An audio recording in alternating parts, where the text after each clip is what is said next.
देश हिंदू मुस्लिम से नहीं चलेगा, देश जन सरकार के सवालों को हल करने पर चलेगा। आप हम समाज में कोई जाति हो, कोई धर्म हो, औरत हो या मर्द हो, आर्थिक रूप से कमजोर है तो वेलफेयर कमिटमेंट लागू करना है कि नहीं करना। इसलिए जातीय आधारित जनगणना इस देश को जरूरत आन पड़ी है। वही है एक माध्यम, वही मैकेनिज्म है जिसके आधार पर साइंटिफिक डाटा कलेक्ट कर सकते हैं। 24-25 में बहुयात वोटों स्वर्ण वर्गों का महागठबंधन को मिलेगा। याद करिएगा, देश सर्वोपरि होता है। नमस्कार, आप देख रहे हैं प्रेस जागरण और मैं हूं कुंदन। EWS को लेकर सुप्रीम कोर्ट का फैसला आ गया है। वैसे में अब भाजपा के द्वारा बयानबाजी तेज हो गई है। सुशील कुमार मोदी का कहना है कि राजद जो है दोनों सदनों में इसका विरोध की थी और अपने आप को A to Z की पार्टी बताने वाली राजद अब किस मुंह से उनके पास वोट मांगने जाएगी, यह बात जानने के लिए हम राजद प्रवक्ता शक्ति सिंह जी के साथ हैं। हम उनसे जानते हैं कि कैसे आप किस मुंह के साथ जाइएगा। सुशील कुमार मोदी जी पूछ रहे हैं। शक्ति जी, ये कौन पूछ रहा है? आपके प्रतिद्वंदी हैं, आप लोग के नेता के पुराने दोस्त हैं सुशील मोदी जी। हाँ, कैलाशपति मिश्र जी के सपनों को चकनाचूर करने वाले सुशील कुमार मोदी जी, पाटलिपुत्रा से ब्रह्मर्षियों को बाहर का रास्ता दिखाने वाले सुशील कुमार मोदी जी, सबसे बड़े दुश्मन सुशील कुमार मोदी जी, वो बोल रहे हैं बात। समान वर्ग के जो कमजोर तो आर्थिक रूप से थे, उस मामले में जो मेरी आपत्ति थी पार्लियामेंट के अंदर में, हम आज भी कायम हैं। वही तो वो कह रहे हम पूछ रहे हैं ना, उनको जानकारी है क्या आपत्ति थी। हम किसी के अधिकार के कटौती के खिलाफ नहीं है। किसी का अधिकार कटौती हो या नहीं, जो अधिकार मिले वो सबको मिले। ईबीसी जो वंचित है, जिसको आबादी के अनुसार उनको नहीं मिल रहा है आरक्षण, अब जरूरत आ पड़ी है ना। जब संविधान पीठ ने जो फैसला दिया, जायज ठहराया, 2 जजों ने क्या कहा मैं नहीं जानता, उस पर मेरी कोई प्रतिक्रिया नहीं, सब जगह छपा हुआ है। लेकिन इतनी बात तो साफ है ना कि इंदिरा सहनी का बैर अब टूट जाना चाहिए देश के अंदर। जरूरत आ पड़ी है। हम तो कहे थे कि अब जिनको देना चाहते हैं, चाहे अगड़ा हो या पिछड़ा, चाहे कमजोर तबका के लोग, अगर आप उनको चाहते हैं कि उनके आर्थिक रूप से कमजोर है तो उनको मिले, तो एक साइंटिफिक डाटा देश के सामने प्रकट होनी चाहिए। आंख मुंद कर करके वोट की राजनीति नहीं होनी चाहिए। गणना में देरी क्यों हो रही है? अरे भाई, वही ले पूछ रहे हैं आप सरकार। अरे भारत सरकार ने छिपाया जानकारी, आप लोग को दोहराता नहीं कौन किसका विषय है। भारत सरकार ने सामाजिक आर्थिक स्थितियों को बताया, लेकिन जाति चीज को छिपा लिया। सवाल यहाँ न है, जाति की जनगणना जब हो जाएगी तो सब वर्ग के न पता चल जाएगा, कोई कौन जाति, कौन धर्म, कौन वर्ग, औरत मर्द, सबकी गिनती हो जाएगी। अब पता चल जाएगा कि कौन आर्थिक रूप से कमजोर है, कौन ज्यादा लाचार है। उसके आधार पर सिर्फ हम उनको अवसर ही नहीं देंगे, बल्कि योजना का आकार जब तय करेंगे तो इसका लाभ भी उनको मिलेगा। जो जाता है धन्ना सेठों के हाथ में, उससे हम अलग हट कर करके इनके एम्पावरमेंट के दिशा में हम काम करेंगे। इसलिए जातीय आधारित जनगणना इस देश को जरूरत आन पड़ी है। वही है एक माध्यम, वही मैकेनिज्म है जिसके आधार पर साइंटिफिक डाटा कलेक्ट कर सकते हैं। अच्छा, ऐसे ही आपको हम मान लें, आप ही को मान लें कि आर्थिक रूप से कमजोर है खाली, क्या और लोग भी हैं? आपत्तियां भी उसमें भी है। संविधान पीठ में 2 जजों ने आपत्ति भी दर्ज की है। उन्होंने कह दिया है कि ये देश के लिए खतरनाक है। ये तो सवाल ये उठता है कि जब अब उसकी चर्चा तो हम कर नहीं सकते हैं, इसलिए कि संविधान पीठ का निर्णय है। निर्णय होता है, न्यायिक निर्णय, उस पर कोई सवाल ही नहीं खड़ा होता है। लेकिन एक सवाल तो सामने आ गया है ना। उन्होंने तो यह भी कहा, दो लोगों ने, कि और लोगों के लिए करनी चाहिए। नीतीश कुमार जी ने भी आज कहा, हम तो कहे कि बैरियर टूट जाना चाहिए। अरे 2024 में ऐलान होगा।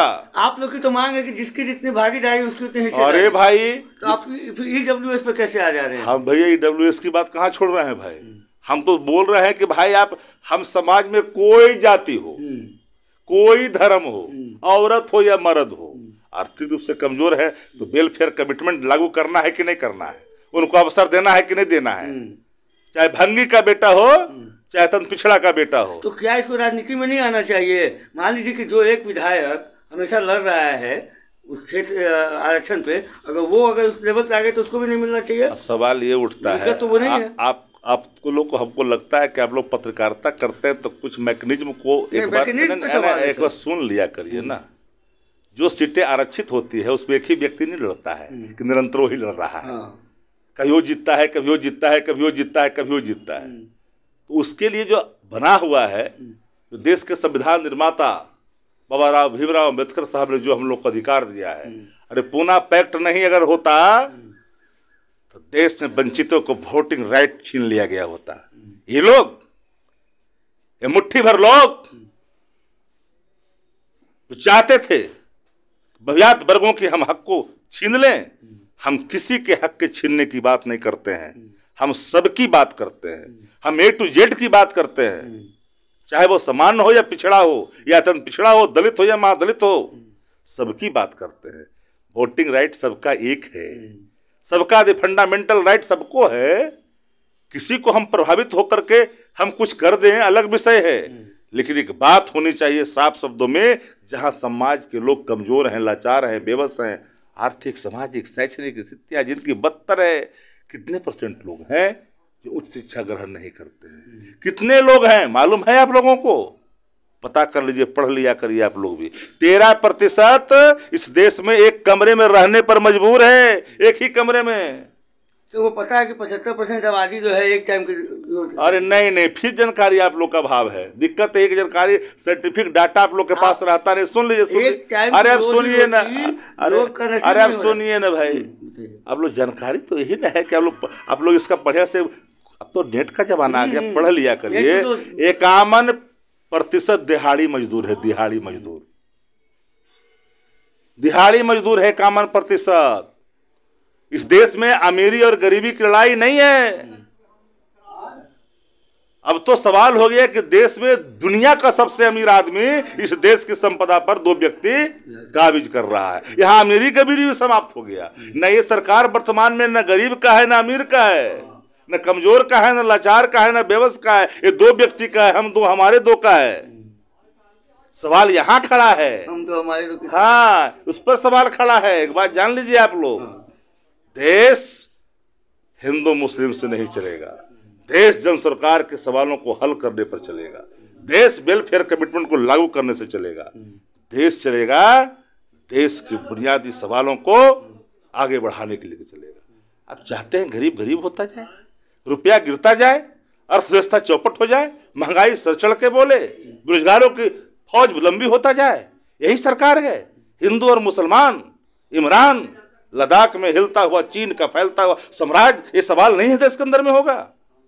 ये सवाल होना चाहिए। गौ मांस का सबसे बड़ा व्यापारी इस देश में भारतीय जनता पार्टी है। जैन बंधु कौन है, किन पार्टी से रिश्ता रखते हैं? वो कहता है, हिंदू की बात करता है। इस देश में सनातन धर्मों का सबसे बड़ा अगर कोई दुश्मन है तो वो RSS और भारतीय जनता पार्टी है।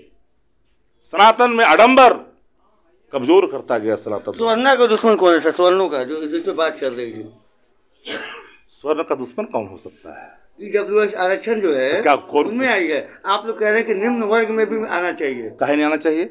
वही बात है। अरे हम पूछते हैं काहे नहीं? आपको टोपी भी, जूता भी, मोजा भी, और किसी को हवाई चप्पल भी नहीं। हम एक रूपता की बात कर रहे हैं ना।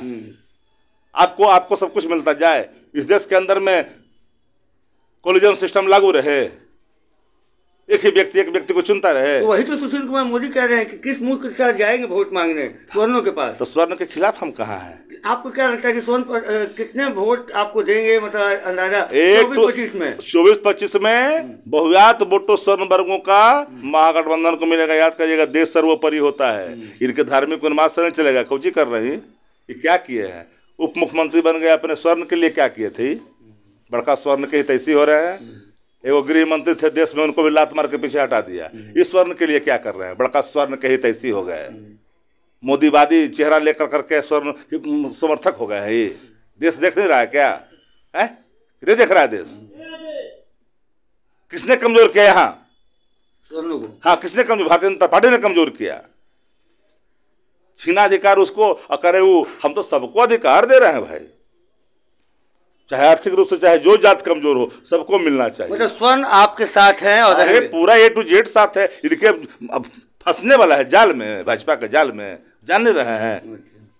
तो जाल से आप लोग निकाल लिए उनको। अच्छा एक बात बताइए, कुल रोजगार में छीन रहा है भाजपा, रोजगार कैसे मिलेगा? कुल रोजगार में तो छीन लिया ही, नौकरी देने की बात छोड़िए, नौकरी छीन लिया, झुनझुन ना। आप सुन रहे थे शक्ति सिंह को, इन्होंने बड़ा ही बेबाकी से इन्होंने भाजपा का जो चेहरा है स्वर्णों को लेकर उसको उजागर किया है। इन्होंने यह भी बताया है कि वो जो राजनीति करते हैं हिंदू और मुस्लिम की, वो भी देश के लिए खतरनाक है। और जहाँ रही बात आरक्षण की, तो ये चाहते हैं कि आरक्षण जो है स्वर्ण को मिले, लेकिन साथ ही साथ निम्न वर्गों में भी वीकर सेक्शन के लोग हैं, उन पे भी सरकार को, कोर्ट को ध्यान देना चाहिए। बहरहाल बने रहिएगा प्रेस जागरण के साथ, तब तक के लिए धन्यवाद।